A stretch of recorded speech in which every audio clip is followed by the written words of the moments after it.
Hi guys, welcome to Robin Hood Diaries. Glad you could join me as always. Glad I'm here to share with you. So as preview, not promoted, I'm not promoting these things. We're going to just dive really deep into my clinical work. So I know I'm always saying like blah blah blah clinical blah blah blah, my clinical hours blah blah blah blah, quasi-clinical. So let me just lay that out for you and how that sort of came to be, was, and came not to be, because it's very interesting. So we'll sort of like, finish up that whole county West Hollywood research analysis where I met my husband stuff. We all know about that in the streets and walking around, and I had to learn things. One of the things in order to do this research analysis community job is I had to be state certified in venipuncture, which is just phlebotomy, blood draws, which I happen to be really good at. Then I had to be trained by the CDC on how to interview people appropriately and gather data and information, interaction. Then I had to get like 8 different certifications from LA County in order to do proper counseling in this area, HIV of course.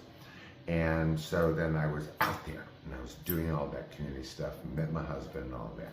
So I met my husband and I think, okay, I reinvented myself because I had to, thank you some people, and did it pretty damn well actually, fucking damn well.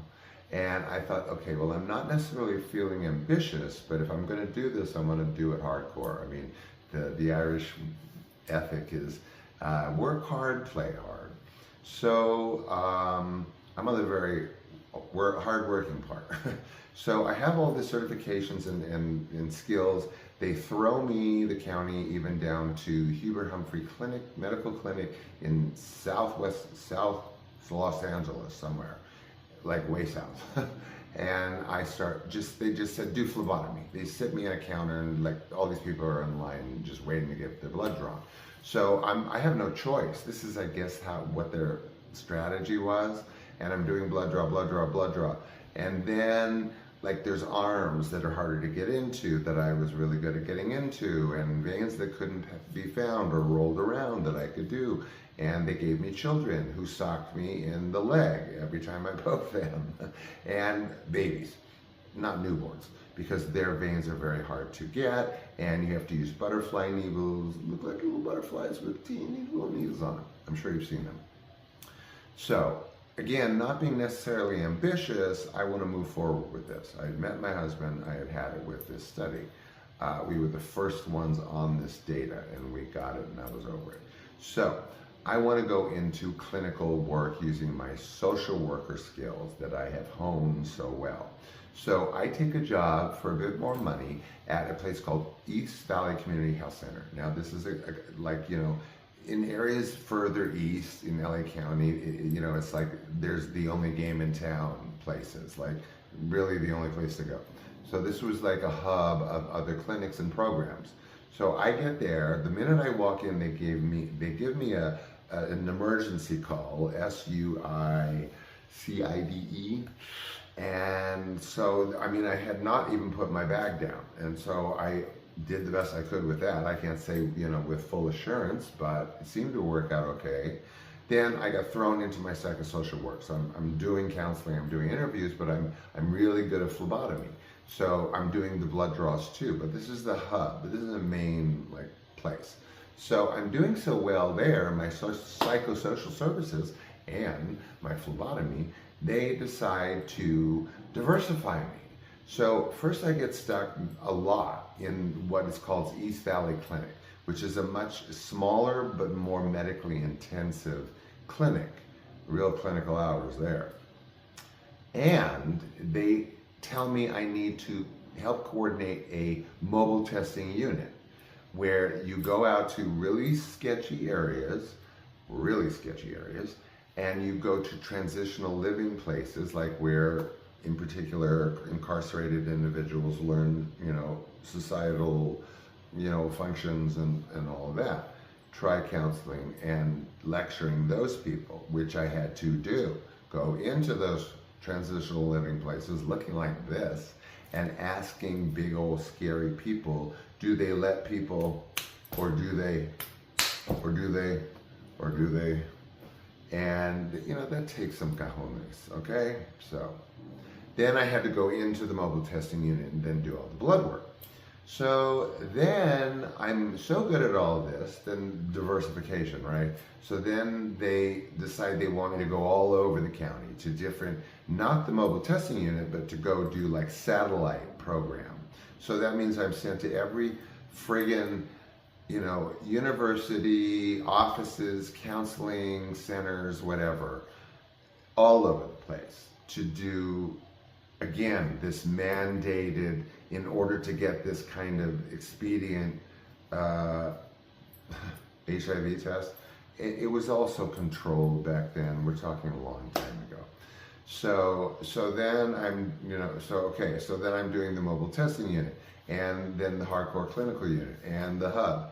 And I'm being farmed out to all these mini places, wherein I'm now doing like, I don't know, 50 to 70 or more blood draws a day. In fact, I get so good that I needed my own routine test, so I just did my own.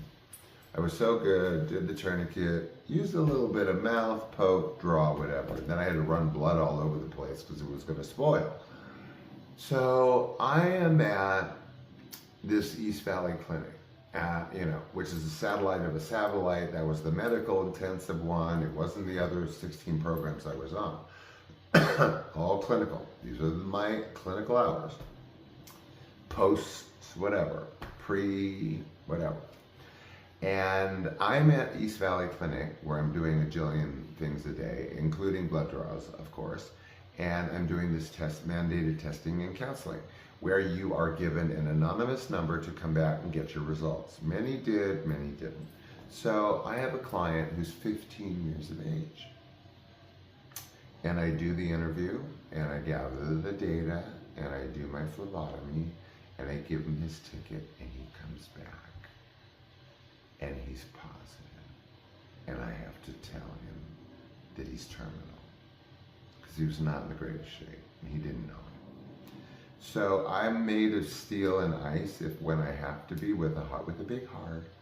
And I at this point, it was like snap. The clinical work was like snap. It's going into the back burner for further use at a later date. And I literally had to take my lovely Lorena, who did the same thing that I did, and help coordinate for him, because it was my job to do that too, and I couldn't. So that is when I went into more of the social work end of it, which is kind of more case management. Except then your county time is accounted for by 15-minute increments, whereby each client has to get 15 minutes of this, that, and the other. And I was carrying between 120 and 150 clients a month that you had to account for every month. And, you know, I mean, I'm out there, man, in the trenches. I'm finger walking people through Social Security, finger walking them through Section 8 housing. I bought the food bank, our tiny food bank, food bags myself out of my own money. That does not make me a hero. It makes me an ally. So that's where I ended up with that load. But it was case management, and it was much more social work. And then I moved into more social worky kind of things before I became a very successful grant writer, and then an executive. And then 3 different and more executives. The last one, bleh. Okay, now that I've ended on that note. So anyway, we've encapsulated all this clinical work that I refer to. In fact, talk about hard clinical work. Talk about diversification. This place also had me going to a methadone clinic at 5 o'clock in the morning, since I was so good at everything. And there, you're dealing with ADDICTS that are very frequent users, and they require methadone to recover. When you're a heavy user like that, you develop calluses, very thick calluses. It's very hard, in fact impossible really, for a good phlebotomist to get through. So I had to do it in the toe, in the ankle, between the toes, anywhere I could find it. I don't want to tell you about where else I had to go. So that was fun. I was really glad to just kind of do my case management and just have clients and be me and do what I wanted to do. So that's it. Clinical in a box. We don't have to talk about clinical work anymore. That's it. It's the backdrop of all my other stuff I did. It's why, one of the reasons why I didn't do so well in corporate is because I could never get that part out of my heart. Okay, I've kept you way too long. It's probably like a 20-minute show. I'm so sorry. But had to get that out of the way. We don't have to really address clinical anymore. And I thought it was kind of interesting, at least, like I said, as a backdrop. So thank you for joining me today, tonight, middle of the night, tomorrow, this morning. And speaking of this morning or tomorrow morning, I, of course, will be seeing you tomorrow. A clip, a preview, a teaser, and a show. So I love you dearly for sharing this time with me. And I'll see you tomorrow.